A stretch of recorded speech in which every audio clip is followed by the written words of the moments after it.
الحمدللہ رب العالمین والصلاة والسلام علی سید الانبیاء والمرسلین اما بعد فاعوذ باللہ من الشیطان الرجیم بسم اللہ الرحمن الرحیم یا رب لک الحمد کما ینبغی لجلال وجہک وعظیم سلطانک رب اشرح لی صدری ویسر لی امری واحلل عقدۃ من لسانی یفقہوا قولی رب زدنی علما۔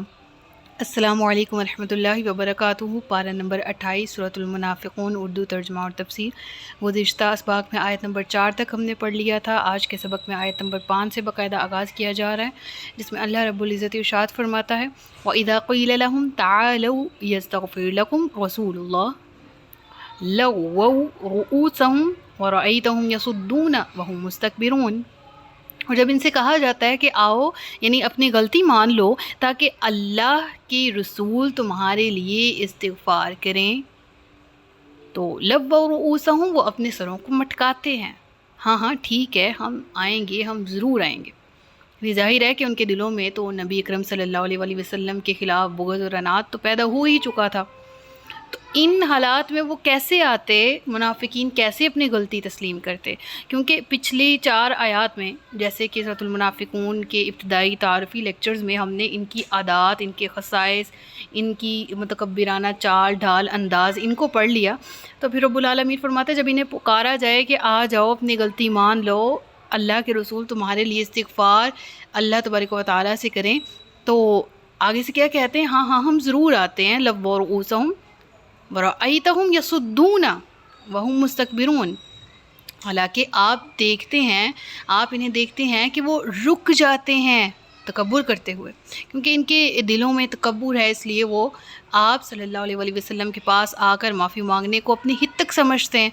کہتے ہیں کہ جی آخر ہماری بھی کوئی عزت ہے، ہم کیوں سردار ہوتے ہوئے، ہم کیوں ایک لیول پہ ہوتے ہوئے اپنی غلطی کو تسلیم کر لیں؟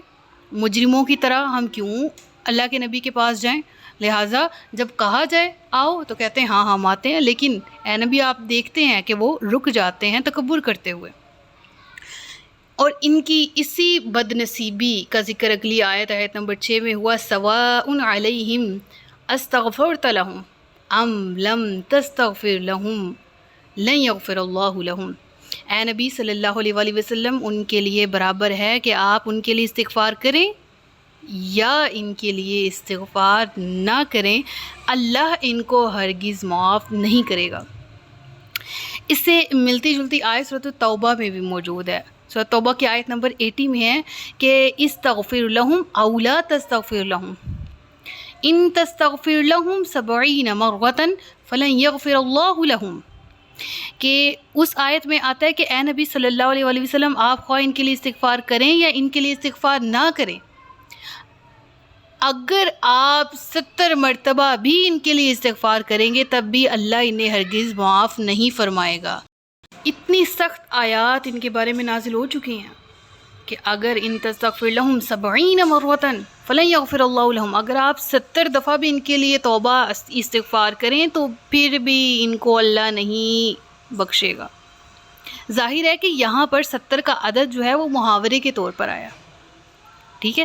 مراد اس سے کیا ہے کہ اب آپ ان کے لیے استغفار کریں، انہیں کچھ بھی فائدہ نہیں دے سکتا۔ ان کے دلوں میں آپ صلی اللہ علیہ وسلم کی عداوت اب اس نہج تک پہنچ چکی ہے کہ اب ان کی بخشش ممکن ہی نہیں ہے۔ اللہ اکبر کبیرہ۔ اسی چیز کے حوالے سے یہاں پر آیا ہے کہ اگر آپ 70 مرتبہ، اب یہ 70 مرتبہ کے بارے میں ایک حدیث سنیے گا کہ نبی کریم صلی اللہ علیہ وسلم کی نرم دلی اور مروت کی اپنی ہی شان ہے۔ اس آیت کے جب نزول کے اوقات تھے، جب یہ آیت نازل ہوئی تو ایک موقع پر اللہ کے نبی صلی اللہ علیہ وسلم نے مسکراتے ہوئے ارشاد فرمایا کہ اگر مجھے معلوم ہوتا کہ 70 سے زیادہ مرتبہ استغفار کرنے سے ان کی مغفرت ہو سکتی ہے تو میں اس پر اضافہ کر لیتا۔ اللہ اکبر کبیرہ، اللہ اکبر کبیرہ۔ یعنی آپ نے آپ کی شان کریمی، آپ کی نرم دلی دیکھیے کہ آپ کہتے ہیں کہ مسکراتے ہوئے ایک دفعہ آن اے لائٹر موڈ، آن اے لائٹر وے، آپ کہتے ہیں کہ اگر اس سے زیادہ ہوتا تو میں اتنی دفعہ استغفار کر لیتا ان کے لیے۔ یہ تھے رسول اللہ صلی اللہ علیہ وسلم کردار اور اخلاقیات کے اعتبار سے۔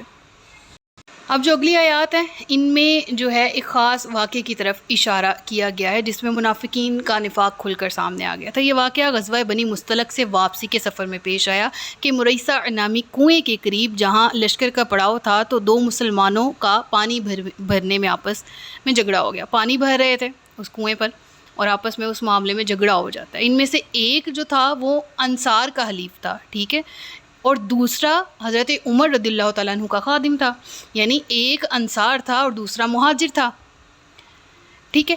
اب اس نے مہاجر نے کیا کیا کہ جذبات میں آ کر کیونکہ لڑائی ہو رہی تھی تو دوسرے پرسن کو ایک ٹانگ مار دی، لات رسید کر دی۔ اس پر منافقین نے اس بات کو بڑا بڑھا چڑھا کر مہاجرین اور انصار کے مابین جھگڑے کا رنگ دے دیا، ٹھیک ہے، یعنی دو لوگوں کا جھگڑا تھا لیکن انہوں نے ایسا بڑھایا، ایسی طول دی اس معاملے کو کہ اس طرح لگنے لگا کہ مہاجرین اور انصار کا باہم آپس میں جھگڑا ہے۔ عبداللہ بن ابی جو اس طرح کے موقع جو ہیں کبھی ہاتھ سے نہیں جانے دیتا تھا، موقع کا فائدہ اٹھا کر مہاجرین کے خلاف انصار کے جذبات بھڑکانے کے لیے نہایت زہر آلود فکرے کہنے لگے۔ انصار کو مخاطب کر کے کہنے لگا کہ مدینہ والو، یہ اب ہمارے گھر میں آ کر ہم سے پناہ لے کر ہم پر ہی کرانے لگے ہیں۔ یعنی مثال ہے نا کہ جس تھالی میں کھانا اسی میں چھید کرنا، وہ والی مثال۔ اس طرح کے سخت ترین جملے کہ میں سیرت کی کتابوں میں پڑھ رہی تھی، وہ مجھے الفاظ کا چناؤ کرنا ہی مناسب نہیں لگا جو عبداللہ بن ابی نے اپنے منہ سے نکالے تھے مسلمانوں کے خلاف۔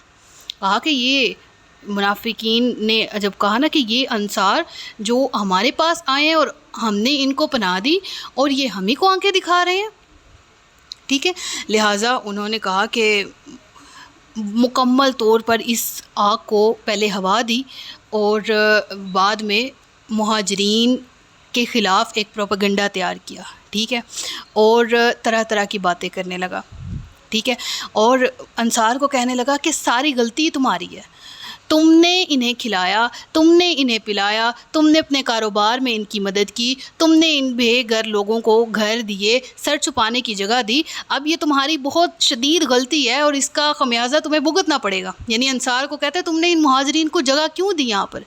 تم اگر ان کی امداد سے اپنے ہاتھ کھینچ لیتے تو یہ کب کے یہاں سے بھاگ کھڑے ہوتے۔ خدا کی قسم اب ہم پلٹتے ہیں تو یہ ہم اگر یہ ابھی ڈیسیجن لے لیں تو ان مہاجرین کو مدینہ سے نکال باہر کریں گے۔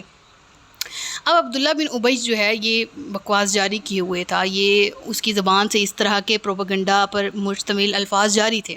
اب ایک نوجوان صحابی تھے، کم عمر تھے، حضرت زید بن الارقم رضی اللہ تعالیٰ عنہ، وہ سن رہے تھے اور انہوں نے وہ ساری بات ایز اٹ از آ کر رسول اللہ صلی اللہ علیہ وسلم کی خدمت میں پیش ہو کر بیان کر دی۔ نبی کریم صلی اللہ علیہ وسلم نے عبداللہ بن ابی کو بلا کر دریافت فرمایا کہ یہ معاملہ ایسے ہے، تو وہ صاف مکر گیا، بلکہ اس نے الٹا احتجاج شروع کر دیا کہ اب آپ میرے معاملے میں سردار ہوں، میں وہ ہوں کہ اوس اور خزرج دونوں کے لوگ میری بات پر یقین رکھتے ہیں اور میری بات کو حیثیت دیتے ہیں، آپ میرے مقابلے میں اس کم عمر نوجوان کی بات مانیں گے؟ کیا اس کی بات پہ یقین کریں گے؟ اب اس طرح حضرت زید رضی اللہ تعالیٰ عنہ کی پوزیشن بھی بڑی خراب ہو گئی تھی۔ جب یہ آیات نزول ہوئیں تو ان آیات کے نزول کے بعد اس واقعے کی تصدیق ہو گئی کہ واقعی عبداللہ بن ابی کے یہ الفاظ تھے۔ تو رسول اللہ صلی اللہ علیہ وآلہ وسلم نے حضرت زید بن ارقم کو اپنے پاس بلایا، خصوصی دلجوئی فرمائی اور شفقت کے ساتھ ان کا کان مروڑتے ہوئے لائٹر موڈ میں ارشاد فرمایا کہ لڑکے کے کان نے غلط نہیں سنا تھا۔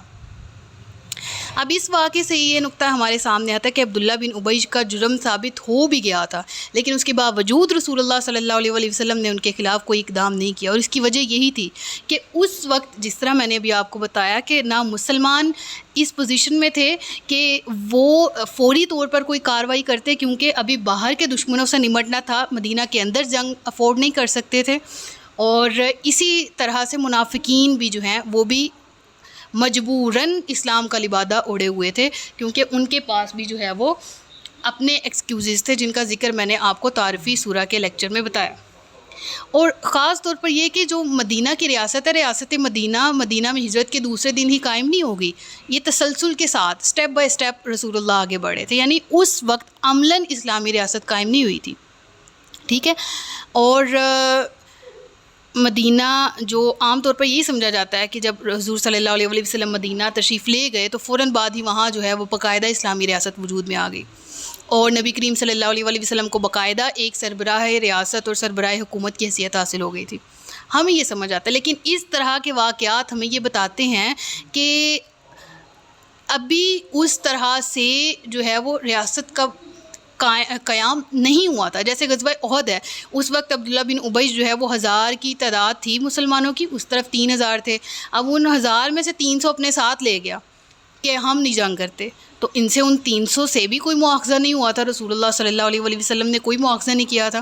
اگر آپ کی ریاست قائم ہوئی ہوتی تو ریاست سے بغاوت کرنے والوں جو فرد جرم جو ثابت ہو جاتا اس کی بنا پر ان کو سزا بھی دی جاتی، ٹھیک ہے۔ تو بہرحال اب جو یہ معاملہ تھا، ٹھیک ہے، اس معاملے میں بھی عبداللہ بن ابی کے معاملے میں رسول اللہ صلی اللہ علیہ وسلم نے بہت درگزر سے کام لیا، ٹھیک ہے۔ ایسا کوئی واقعہ، ایسا کوئی وہ پوائنٹ اپنے ہاتھ سے نہیں جانے دیتا تھا، خواہ وہ افق کا معاملہ ہو۔ واقعہ افق جو تھا اس میں عبداللہ بن ابی نے اس طرح رسول اللہ کو ایذا دی، اس طرح جملے کسے کہ آپ عرض کرتے تھے کہ رسول اللہ صلی اللہ علیہ وسلم جو ہیں وہ ان کا ایک فرمان آتا ہے ہمارے سامنے کہ کوئی ہے جو مجھے اس شخص کی ایذا سے، یہ جو مجھے پہنچا رہا ہے وہ مجھے بچا سکے، ٹھیک ہے۔ تو لہٰذا اس طرح کے اگر ہم بیک گراؤنڈ کو دیکھیں تو ہمیں یہ بات بخوبی سمجھ آتی ہے کہ اس وقت جو ہے منافقین کس طرح سے چالیں چلتے تھے اور کس طرح سے مسلمانوں کے خلاف ہوتے تھے، لیکن ان کی ہی اس نفاق کو ظاہر کرنے کے لیے اس سورہ کا نزول ہوتا ہے۔ اور اب یہ آیات دیکھیے گا کہ جس میں عبداللہ بن ابی کے وہ الفاظ ہیں جن کی جو خبر ہے حضرت زید بن ارقم نے اللہ کے نبی کو دی تھی، وہی ہیں جو کہتے ہیں کہ ان پر خرچ نہ کرو جو رسول اللہ کے پاس ہیں، یہاں تک کہ وہ ادھر ادھر ہو جائیں۔ حالانکہ آسمانوں اور زمین کے خزانے اللہ ہی کی ملک ہیں، مگر منافق سمجھتے نہیں ہیں۔ یعنی یہ وہ لوگ ہیں جو کہتے ہیں ان سے ہاتھ اٹھا لو جو رسول اللہ کے ساتھ ہیں، یعنی منافقین کہتے تھے کہ مہاجرین سے ہاتھ اٹھا لو تو ان کو مدینہ سے نکالو، ٹھیک ہے۔ حالانکہ اللہ فرماتا ہے یہ سمجھتے ہیں کہ یہ دینے والے ہیں آسمان و زمین، یعنی منافقین کی بات ہو رہی، آسمان و زمین کے تمام تر خزانے اللہ تبارک و تعالیٰ کے ہی ہیں۔ وہ کہتے ہیں قسم ہے اگر ہم مدینہ کی طرف لوٹ گئے تو ضرور جو بڑی عزت والا ہے وہ اس میں سے نہایت ذلت والے کو نکال دے گا۔ حالانکہ عزت تو اللہ اور اس کے رسول اور مسلمانوں ہی کے لیے ہے، مگر منافقوں کو معلوم نہیں ہے۔ یہاں پر عزت والے سے مراد عربی میں عزت کا جو اصل مفہوم ہے وہ طاقت اور غلبہ ہے، ٹھیک ہے، جبکہ ذلیل کے معنی کمزور اور بے حیثیت کے۔ تو یعنی یہاں پر مذکورہ واقعہ چونکہ غزوہ بنی مستلق سے واپس آتے ہوئے راستے میں پیش آیا تھا، اس لیے منافقین کے مکالمے میں یہاں مدینہ پلٹنے کا ذکر آیا ہے، ٹھیک ہے۔ یعنی ابھی وہ رستے میں تھے، اس لیے عبداللہ بن ابی نے لوگوں کے جذبات بھڑکاتے ہوئے یہ بھی کہا تھا کہ جب ہم مدینہ واپس پہنچیں گے تو بالکل اتفاق رائے سے یہ طے کر لیں گے کہ جو صاحب عزت ہیں، یعنی جو اقتدار والے ہیں، طاقت والے، غلبے والے ہیں، جو مدینہ کے قدیم باشندے ہیں، وہ ان مہاجرین کو جو بڑے کمزور ہیں، ان کی کوئی حیثیت نہیں ہے، ان کو مدینہ سے نکال دیں گے۔ یعنی یہ پروپیگنڈا اس راستے میں مدینہ تک جاتے وقت جو راستہ تھا وہاں پر ایک طرح سے پروپیگنڈا قائم ہو گیا۔ اللہ نے اس کا جواب کیا دیا کہ وَلِلَّهِ الْعِزَّةُ وَلِرَسُولِهِ وَلِلْمُؤْمِنِينَ وَلَكِنَّ الْمُنَافِقِينَ لَا يَعْلَمُونَ۔ عزت تو اللہ کے رسول اور مومنین کے لیے ہے، لیکن یہ منافقین جانتے نہیں ہیں، ٹھیک ہے۔ اور عبداللہ بن ابی کے بیٹے کا نام بھی عبداللہ تھا، ٹھیک ہے، اور وہ بہت مخلص اور صادق القول اور صادق الایمان صحابی تھے۔ جب انہیں معلوم ہوا کہ میرے باپ نے یہ الفاظ دہرائے تو انہوں نے اپنے باپ کو سبق سکھانے کی ٹھان لی۔ چنانچہ جب لشکر سے واپس ہو کر جب لشکر مدینہ پہنچتا ہے واپسی پر، تو حضرت عبداللہ رضی اللہ تعالیٰ عنہ تلوار سونت کر اپنے باپ کے راستے میں کھڑے ہو گئے۔ انہوں نے عبداللہ بن ابی سے کہا کہ اب جب تک تم یہ نہیں کہو گے کہ میں ذلیل ہوں اور تمام عزت اللہ اور اس کے رسول اور اہل ایمان کے لیے، اس وقت تک میں تمہیں شہر میں داخل نہیں ہونے دوں گا۔ عبداللہ بن ابی نے اس پر رسول صلی اللہ علیہ وسلم سے بھی فریاد کی اور لوگوں کے سامنے بھی دہائی دی کہ یہ دیکھو میرا اپنا بیٹا میرے قتل کے در پہ ہے۔ لیکن عبداللہ رضی اللہ تعالیٰ عنہ اپنے موقف پر قائم رہے اور انہوں نے اپنی مذکورہ شرط منوا کر ہی اپنے باپ کو شہر میں داخل ہونے کی اجازت دی۔